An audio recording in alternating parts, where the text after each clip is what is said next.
Good morning साथियों, नमस्कार। जैसा कि आप लोगों को पता है, हमारा प्रैक्टिस सेशन टीजीटी साइंस का चल रहा है। तो आज शायद 8वां क्लास है हमारा। तो इसी तरीके से अपना प्यार बनाए रखें और कमेंट ज़रूर करें और हमारे चैनल को सब्सक्राइब करें, क्योंकि हमारी संख्या जितनी बढ़ेगी उतना हमें मोटिवेशन आएगा और हम और अच्छे अच्छे क्वेश्चन, हमारे पास 10,000 क्वेश्चन, जैसा कि मैंने आपको बताया था कि हमारा जो टारगेट है वो टारगेट जो है वो 10,000 क्वेश्चन की प्रैक्टिस करना है। और ये मैं आपको भरोसा दिलाता हूँ, वो 10,000 जो होंगे वो बेस्ट क्वेश्चन होंगे, जो एग्ज़ाम ओरिएंटेड होंगे, है ना। तो आइए अब हम क्या करते हैं, क्वेश्चन नंबर 35 तक हमारा हो गया था। इससे पहले क्वेश्चन हमारा शायद रह गया था, जो मैंने आपको बोला था कि इसका न्यूमेरिकल पार्ट मैं करा दूँगा। ये 33 जो था, क्योंकि कुछ बच्चे कमेंट कर रहे थे कि सर ये क्वेश्चन रह गया है, तो मैं आपको 33 क्वेश्चन नंबर करा देता हूँ। देखो सुनो, लिखा है हाइड्रोजन परमाणविक स्पेक्ट्रम में लाइमन सीरीज। सबसे पहले ये लाइमन सीरीज है, और लाइमन सीरीज की कौन सी रेखा है? तृतीयक रेखा है, थर्ड लाइन। तो जैसे होता है, मैं आपको बता दूं, जैसे फर्स्ट लाइन ये होती है, इसके लिए n बराबर 1 होता है, फिर ये सेकंड लाइन, ये थर्ड लाइन, ठीक है। लेकिन लाइमन सीरीज तो ये हो गई, ये लाइमन हो गई। अब अगर लाइमन सीरीज की तृतीयक रेखा, तो पहली रेखा लाइमन सीरीज की ये हो जाएगी, दूसरी ये हो जाएगी, तीसरी ये हो जाएगी, तो n बराबर 4। तो बात समझ में आई। तो तृतीयक रेखा के लिए हमारा n बराबर 3 नहीं लगेगा, n बराबर 4 लगेगा। ये बात ध्यान रखना, नोट पॉइंट है ये। यहीं पे गलती होती है कि n बराबर बच्चे 3 रख देते हैं। 3 नहीं, ये लाइमन सीरीज तो ये रेखा है ही, इसके ऊपर 3 लाइन, तो 1 2 और 3, तीसरी लाइन ये है। इसका नंबर क्या है? n बराबर 4। तो यहाँ पर हमें लाइमन सीरीज के लिए क्या रखना है? लाइमन सीरीज के लिए आवृत्ति निकालेंगे तो फॉर्मूला होता है जेड स्क्वायर आर, और लाइमन सीरीज के लिए n2 की वैल्यू कितनी हो जाएगी? 4। तो 4 का स्क्वायर 16, माइनस n1 की वैल्यू तो 1 है, ठीक है। और अपॉन रेशियो किसके निकालना है? इसका स्पेक्ट्रम निकालना है, तो इसका भी क्या हो जाएगा? जेड स्क्वायर अपॉन आर, और इसके लिए 1/, कौन सा प्रथम रेखा पूछिए? बामर सीरीज है, तो बामर सीरीज के लिए प्रथम रेखा n बराबर कितने मिलेगी? n1 बराबर तो 2 होता है, तो n1 बराबर 3 हो जाएगा, तो 3 3 9 ये हो जाएगा, और 1/2, 2 ये होता है n बराबर 2, तो ये 4 हो जाएगा। अब इसे हमें सॉल्व करना है है ना। हाइड्रोजन के लिए यहाँ तो 1 हो जाएगा, जेड की वैल्यू यहाँ 1 हो जाएगी, ठीक। और इसके लिए 3, तो 3 3 9 हो जाएगा, ठीक है। आर से आर कैंसिल हो जाएगा, यहाँ पे कितना बचेगा? एलसीएम लेंगे तो ये 15/16 बचेगा। और यहाँ पर कितना बचेगा? देखो कितना बचेगा, 15/16। ऊपर बचेगा 15/16, और नीचे कितना रह जाएगा हमारा? कितना था? 1/, यहाँ साइड में सॉल्व कर लेते हैं, 1/9 और 1/4। तो 9 चौक 36 में, तो 5/36 इसका आ गया, तो यहाँ रख देते हैं 5/36 ऊपर जाएगा और 5 नीचे आ जाएगा। और यहाँ पर साइड में 1/9 चल रहा था, तो जेड स्क्वायर की वैल्यू थी। तो ये हमारा दोनों की रेशियो में अनुपात आ गया, दोनों की फ्रीक्वेंसीज में अनुपात। सॉल्व कर लो इसे, 4 से काटो, 4 4 जा 16 और 4 9 जा 36, ठीक है। 9 से 9 कट कर दो, 5 3 जा 15, तो कितना? ऊपर 3 नीचे 4, तो कितना आ गया? न्यू 1 अपॉन न्यू 2 की वैल्यू आ गई 3/4। ये आंसर हो जाएगा ऑप्शन नंबर डी, 3/4 ये। अब तो समझ में आ गया। अब आगे बढ़ते हैं हम क्वेश्चन नंबर किसकी तरफ? क्वेश्चन नंबर 35 तक हो गया था, अब बढ़ते हैं क्वेश्चन नंबर 36 की तरफ। 36 हमारा क्या कहता है? देखो पढ़ो ध्यान से। कह रहा है धातु सतह को सौर विकिरण में रखने पर, जैसे मान लो कोई धातु है, कोई मेटल है, अब उसको सनलाइट उस पर पड़ रही है, सपोज करो सनलाइट उस पर पड़ रही है, सनलाइट पड़ रही है, तो क्या होगा उस केस में? पता लगाना है। तो सबसे पहले आपतित विकिरण की आवृत्ति पर निर्भर ऊर्जा के अधिकतम मान की अपेक्षा उत्सर्जित इलेक्ट्रॉन कम उत्सर्जित होते हैं। तो यहाँ से क्या निकल के आए? तो यहाँ से निकल के आया है कि जो आवृत्ति है हमारी, यहाँ पर तुम एक पॉइंट समझ लो, पहले मैं आपको बता देता हूँ। देखो, जब भी बात करता है ये फ्रीक्वेंसी की, नोट कर लो, नोट पॉइंट है ये, नोट पॉइंट है, इससे क्वेश्चन बनेगा और गलत नहीं होगा। बहुत बच्चे गलत करते हैं। देखो, फ्रीक्वेंसी की जब भी बात करें, फ्रीक्वेंसी की बात करें, तो ये प्रपोजनल होता है नंबर ऑफ़ इलेक्ट्रॉन के, नंबर ऑफ़ इलेक्ट्रॉन्स कि अगर फ्रीक्वेंसी बढ़ेगी या घटेगी तो नंबर ऑफ़ इलेक्ट्रॉन्स प्रभावित होंगे, ठीक है। कौन प्रभावित होंगे? नंबर ऑफ़ इलेक्ट्रॉन्स प्रभावित होते हैं। और यही बात करते हैं इंटेंसिटी की, इंटेंसिटी की, यही बात करते हैं इंटेंसिटी की। तो इंटेंसिटी से प्रभावित होती है एनर्जी, एनर्जी। ये 2 पॉइंट, नंबर 1 और नंबर 2, ये दोनों पॉइंट बिल्कुल बना कर लिख लो, याद कर लो। ऐसा समझ में नहीं आ रहा है तो मैं बोल देता हूँ। पहला लिखा है फ्रीक्वेंसी, अगर फ्रीक्वेंसी का कहीं जिक्र आए तो उसका रिलेशन होता है नंबर ऑफ़ इलेक्ट्रॉन से। ठीक है। अगर फ्रीक्वेंसी बढ़ रही है तो नंबर ऑफ़ इलेक्ट्रॉन भी बढ़ जाएंगे, अगर फ्रीक्वेंसी घट रही है तो नंबर ऑफ़ इलेक्ट्रॉन भी क्या हो जाएंगे, घट जाएंगे। लेकिन वहीं बात करते हैं इंटेंसिटी की, अगर इंटेंसिटी इंक्रीज़ हो रही है तो एनर्जी भी इंक्रीज़ होगी, और अगर इंटेंसिटी डिक्रीज़ हो रही है तो उसकी एनर्जी भी डिक्रीज़ होगी। ठीक है, तो ये 2 पॉइंट नोट कर लो। अब इसको देखते हुए हम आंसर की तरफ आते हैं। ठीक है, देखो लिखा है आवृत्ति, आवृत्ति लिखा है, आवृत्ति का मतलब फ्रीक्वेंसी, तो फ्रीक्वेंसी लिखा है तो ये फ्रीक्वेंसी हो गई। फ्रीक्वेंसी हमने बताया नंबर ऑफ़ इलेक्ट्रॉन, और यहाँ बात कर रहा है एनर्जी की, गलत हो गया, ऐसे ही पढ़ना ही नहीं है। आपतित विकिरण की तीव्रता, यहाँ बात कर रहा है इंटेंसिटी की, तो इंटेंसिटी किसके, एनर्जी के, तो एनर्जी का ये एनर्जी है, एनर्जी बात कर रहा है, सही है। क्या कह रहा है, तीव्रता ऊर्जा के अधिकतम मान। अब कह रहा है इंटेंसिटी बढ़ेगी अधिकतम तो ऊर्जा घटेगी, बात गलत है, मैंने बताया डायरेक्टली प्रोपोर्शनल होती है। उसके बाद है उत्सर्जित इलेक्ट्रॉन शून्य ऊर्जा रखते हैं, उत्सर्जित इलेक्ट्रॉन शून्य ऊर्जा रखते हैं, बताओ, ये बात गलत है, शून्य ऊर्जा तो नहीं रखेंगे, क्योंकि मान लो कोई इलेक्ट्रॉन अगर उसको एनर्जी दी गई है तो यहाँ से निकलने के लिए जो एनर्जी वो होगी वो तो खर्च हो जाएगी, उसके बाद जब निकलेगा तो कुछ ना कुछ उसके पास एनर्जी होगी। उसके बाद डी बात करें, उत्सर्जित इलेक्ट्रॉन आपतित प्रकाश के फोटॉन की ऊर्जा के बराबर ऊर्जा रखते हैं, तो आपतित फोटॉन मतलब जितनी उस पर डाली गई एनर्जी है, ठीक है, उतनी ही एनर्जी निकलने पर भी रहेगी, गलत, क्योंकि जितने कुछ एनर्जी उसमें खर्च हो जाती है उससे निकलने के लिए, मेटल से बाहर निकलने के लिए, या बैलेंस बैंड से कंडक्शन बैंड में पहुंचने के लिए कुछ एनर्जी ड्रॉप हो जाती है, तो उतनी बराबर नहीं रहती है, तो ये भी गलत है। आपको क्वेश्चन सही कौन सा है, तो इसमें कुछ हद तक ये क्वेश्चन नंबर बी सही लग रहा है। क्यों, देखो एक्सप्लेन करता हूँ। क्या है, आपतित विकिरण की तीव्रता मतलब इंटेंसिटी की बात कर रहा है। इंटेंसिटी जो होती है अधिकतम मान की अपेक्षा उत्सर्जित इलेक्ट्रॉन की कम ऊर्जा होती है। अच्छा देखो, ये कह रहा है कि मतलब जैसे सपोज करो आई इंटेंसिटी की लाइट कहीं डाली, ठीक है, तो यहाँ से जो इलेक्ट्रॉन निकलेगा तो कह रहा है उसमें जो एनर्जी होगी, आई इंटेंसिटी की लाइट डाली है और उसकी सपोज करो एनर्जी ई है, ठीक है।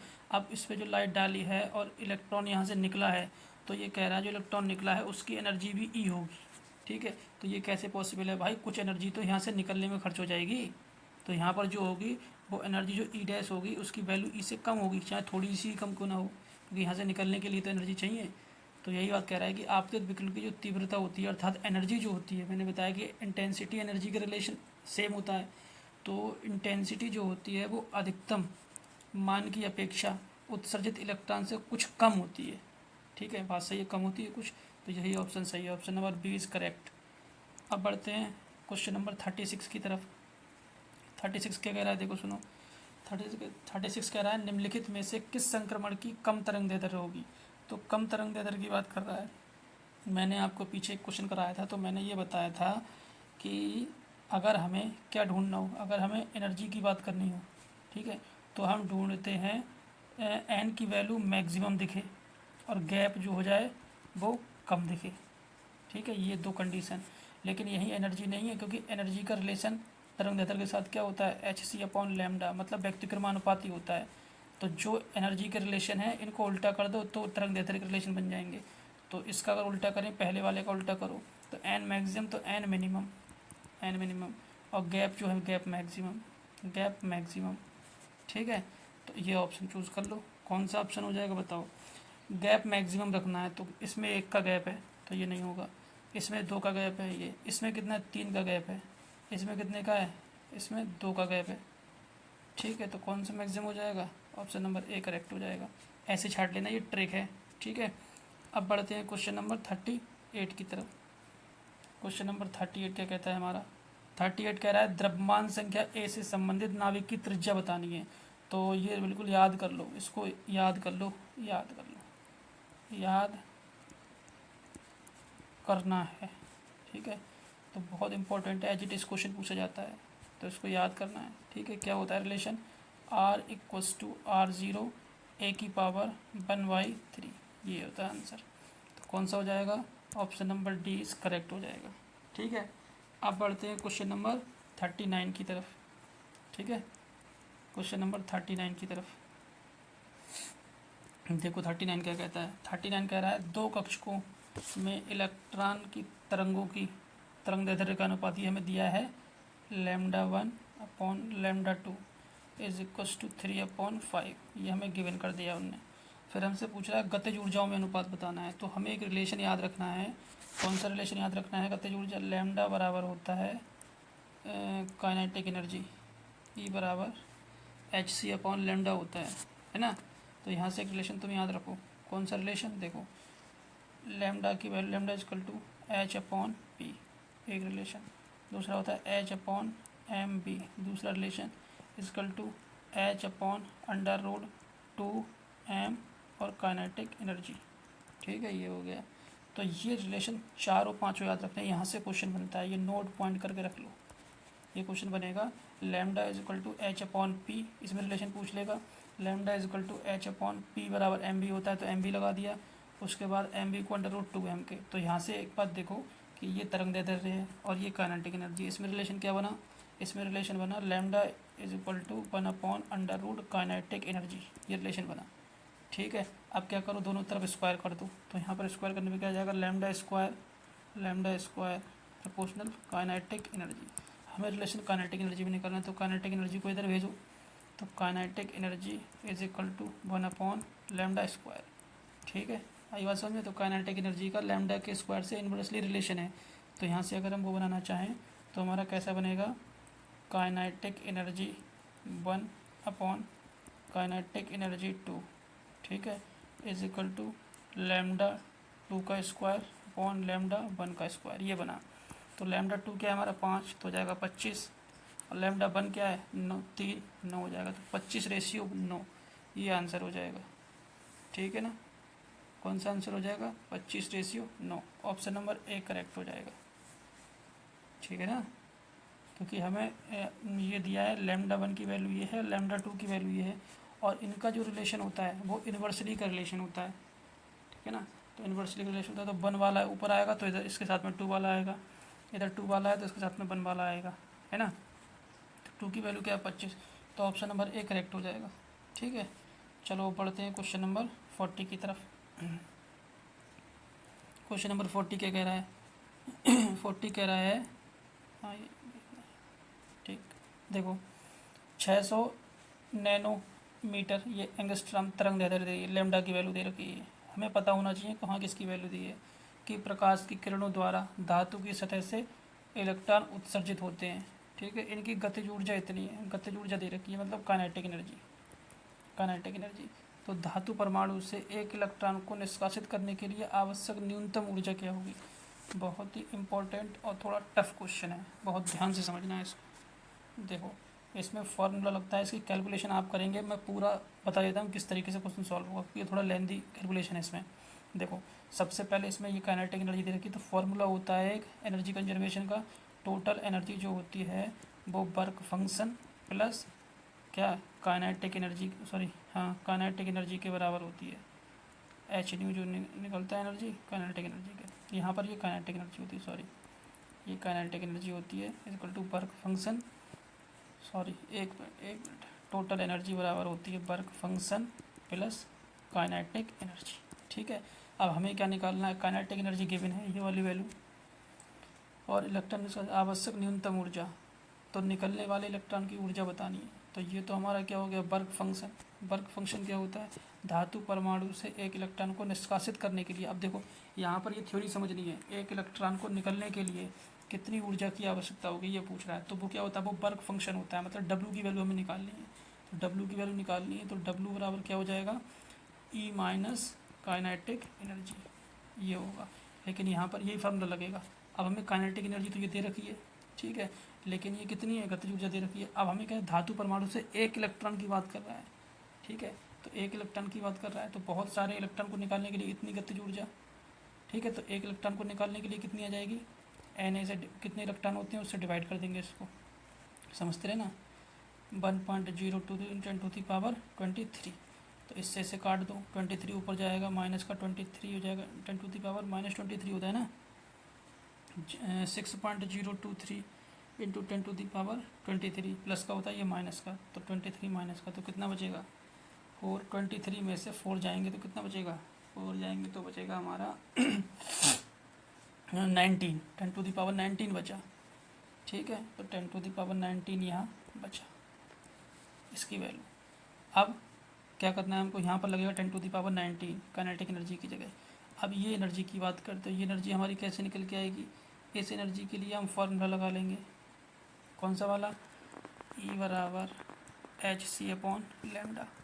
ये वैल्यू इसमें रख के, लैम्डा की वैल्यू हमारे पास है, h और c की वैल्यू रख के E की वैल्यू आ जाएगी, ठीक है ना। लेकिन E की वैल्यू यहाँ इलेक्ट्रॉन वोल्ट में आती है, ठीक है। और यहाँ पर हमने ये निकाली है जूल में, तो इसे जूल में निकालने के लिए जो एनर्जी आएगी उसमें 1.6 इंटू 10⁻19 से मल्टीप्लाई कर देना। अब जो निकल के आएगी उसे यहाँ रख देना है, और माइनस का 10⁻14 ये निकल के आएगी, ये रख देना है। माइनस करोगे तो सीधे सीधे आंसर तुम्हारा आ जाएगा ऑप्शन नंबर ए। करके देखना, नहीं आएगा तो फिर हम कराएंगे, ठीक है। लेकिन मैंने बता दिया कैसे करना है। सबसे पहले तुम्हें क्या करना है, तुम्हें निकालना है वर्क फंक्शन निकालना है इस क्वेश्चन में, ये पता होना चाहिए। तो हमारा हो जाएगा total energy minus kinetic energy.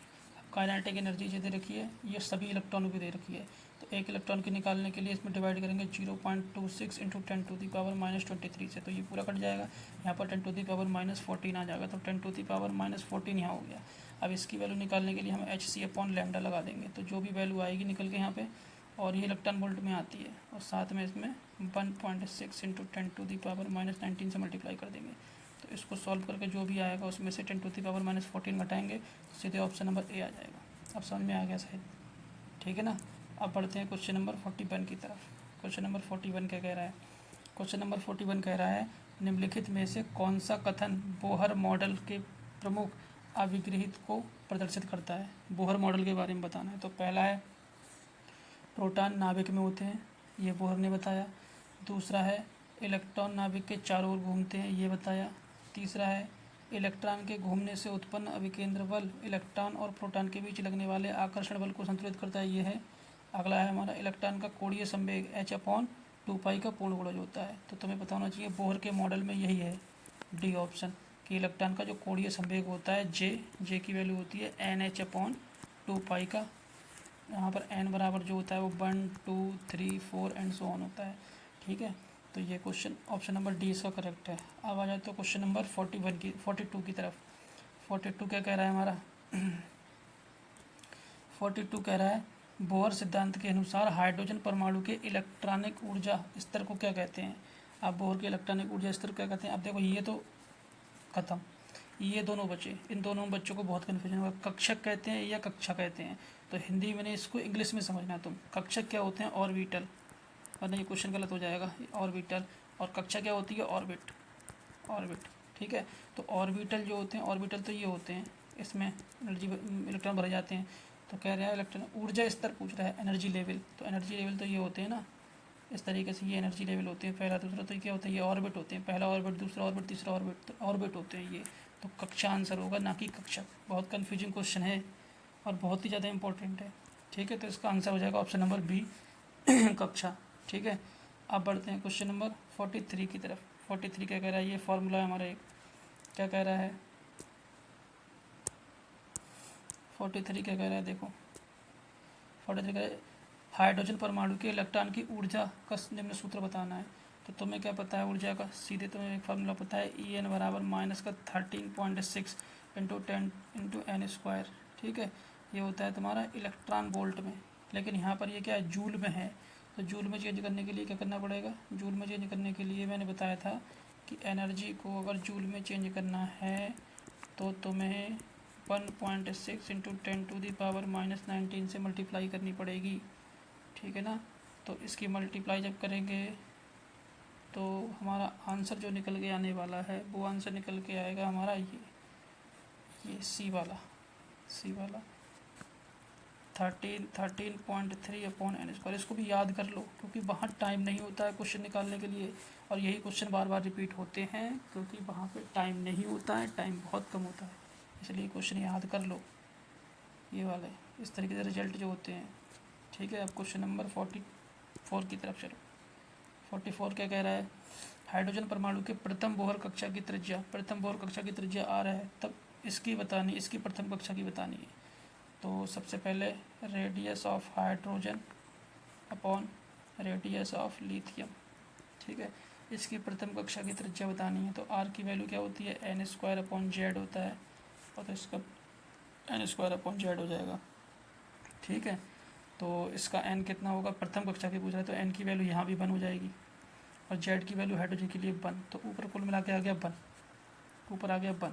नीचे एन की वैल्यू कितनी है, प्रथम कक्षा इसमें ही पूछ रहा है, तो ये भी 1 हो जाएगा। और जेड की वैल्यू कितनी है, जेड यहाँ पर कितना है, हाई 3, यहाँ पर 3 हो जाएगा, तो ये 1/3 हो जाएगा।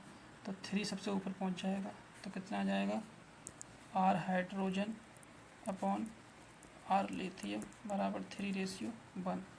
ठीक है, तो हमें क्या बताना है, अब इसकी त्रिज्या कितनी दे रखी है, हाइड्रोजन की आर दे रखी है, तो हाइड्रोजन की त्रिज्या आर दे रखी है, नीचे त्रिज्या ऑफ लिथियम इजकल टू 3:1। तो इसकी निकालना है, तो ये इधर चला जाएगा और ये नीचे आ जाएगा, तो आर लिथियम बराबर हो जाएगा R/3। ठीक है ना, तो इसका कौन सा आंसर हो जाएगा बताओ ज़रा, इसका ऑप्शन नंबर हो जाएगा बी, R/3। समझ में आया? ठीक है, क्वेश्चन नंबर पढ़ते हैं 45 की तरफ। 45 क्या कह रहा है हमारा, नोडल पृष्ठ पर इलेक्ट्रॉन के होने की प्रायिकता क्या होती है। तो तुम्हें पता है कि नोडल पृष्ठ होता क्या है, जहाँ पर इलेक्ट्रॉन पाए जाने की संभावना शून्य होती है उसे नोडल पृष्ठ कहते हैं, तो शून्य होती है। ये तो थ्योरी का क्वेश्चन है। आगे क्वेश्चन नंबर है तुम्हारा 46, ये भी रिजल्ट है, याद रखना है बिल्कुल। परमाणु की बोहड़ त्रिज्या की बात कर रहा है, तो बोहड़ त्रिज्या कौन सा होता है, आर बराबर होता है N square H square upon 4 pi square M E square Z, ये फॉर्मूला होता है। तो कौन सा हो जाएगा, देखो N square H square 4 pi square M E square Z, ये ऑप्शन मुझे लग रहा है ऑप्शन नंबर 46 से कौन सा हो जाएगा, बी। याद कर लो इसको, इंपॉर्टेंट है, बहुत इंपॉर्टेंट है, बहुत ज़्यादा इंपॉर्टेंट है, कई बार आता है ये, सीधे सीधे रिजल्ट आता है। एन स्क्वायर रेडियस की वैल्यू क्या होती है, N square H square upon 4 pi square M E square Z. याद करो, N square H square 4 pi square M E square Z, याद कर लो इसको। अब बढ़ते हैं क्वेश्चन नंबर 46 की तरफ। क्वेश्चन नंबर 46 ये रहा 46 हो गया ना, 47 है, 47। देखो, हाइड्रोजन परमाणु की बामर श्रेणी में किस इलेक्ट्रॉन के संक्रमण तीसरी रेखा पर बनती है। अब इसको ध्यान से समझो, अगर इसको नहीं समझोगे तो ये क्वेश्चन होगा नहीं, गलत हो जाएगा।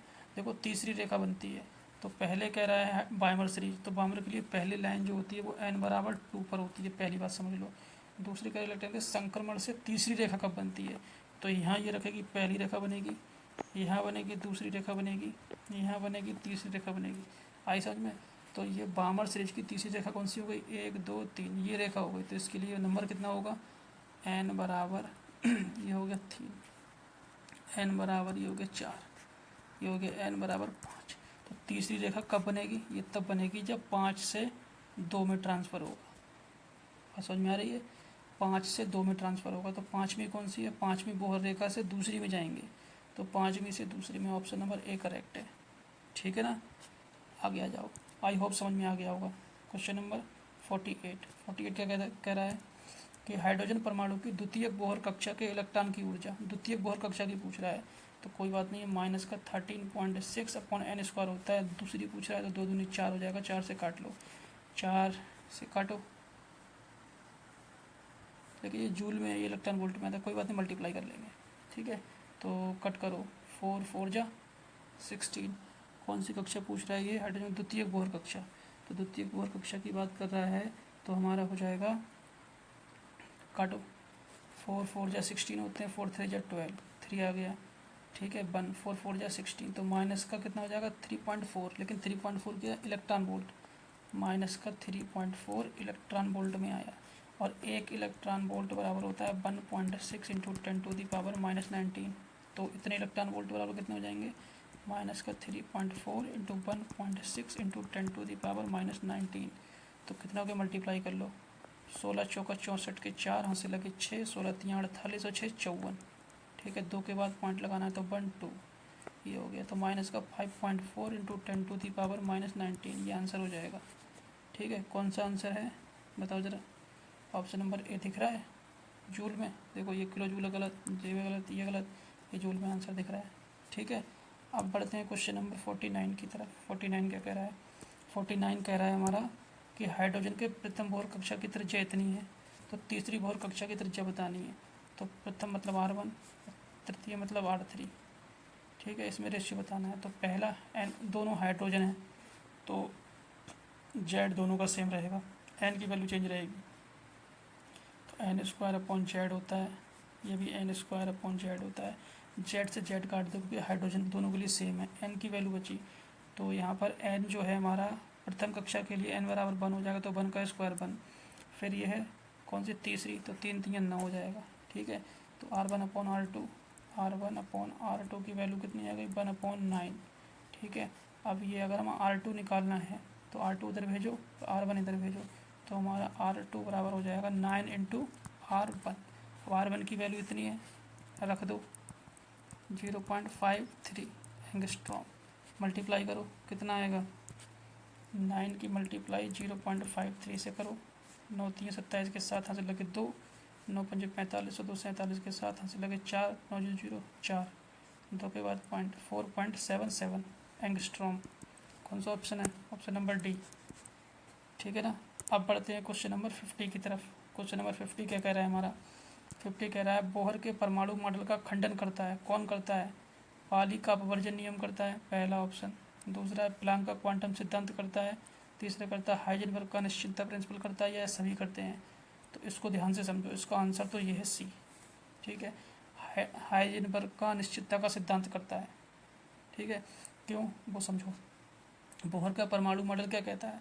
बोहर का परमाणु मॉडल कहता है कि इलेक्ट्रॉन जो होते हैं वो ऐसे भरे जाते हैं, इस तरीके से।